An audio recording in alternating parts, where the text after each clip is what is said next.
All right, so there you have it. That's the way I decided to finish it off, okay? Is this bigger than 10 inches? Absolutely. This is probably about closer to 17 or 18 inches in height. So something to consider is you don't have to do it just 10 inches tall. It can be bigger than that. 10 inches is the minimum, okay? Always remember that if you only do the minimum, it better be really, really well done if you want to get an A on the project, okay? If it's just the minimum, okay, you're probably going to get a C, maybe a B on the project, all right?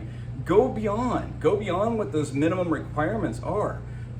Those are the people that are going to be getting A's and that kind of stuff. Now, you'll notice that I'm continually just kind of messing with it and trying to smooth things out and clean things up, and there's little tool marks all over the place.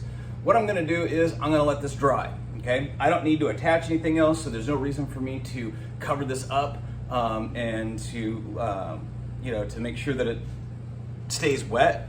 What I may actually do, because this top part is so much thinner than the bottom area, okay? So what I'm gonna do is I'm just gonna take my bag and I'm just gonna kind of drape it over the top, not even covering the whole thing.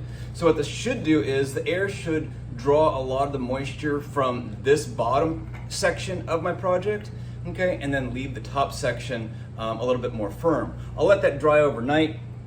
It's going to dry out pretty good. It should get pretty firm by the time I come back and try to smooth it out tomorrow. But I'm going to show you the final touches, which is a lot of smoothing with the flexible metal rib, and then also even with the blue rib, as long as it's still got a little bit of moisture to it, but it should. But at this point, I'm pretty much done.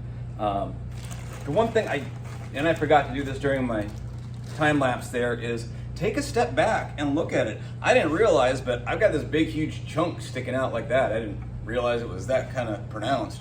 But I do like the fact that on the opposite side, it does kind of give that little zigzag, okay, design to it. So I probably should have taken a step back and looked at it from a distance a couple of times.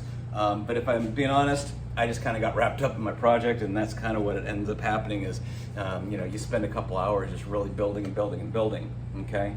Now, like I said, last thing I'll mention this, and then we'll go on to the next video, is there's a lot of finishing left to be done. It may look great, it may look nice and smooth, but I can see little dents, I can see little marks, I can see little tool marks, I can see little chunks of clay that I don't want there. All of those things will reflect light when we put the glaze on it. When we glaze this, especially with a glossy glaze, it's going to reflect all those little dings, all those little bumps, all those little things like that, and we don't want that because that's a distraction to the overall form. The form is what this is all about. The organic form that this project is, that's what we're looking for. So that's where we want to go with it. All right, and we'll see you in the next one.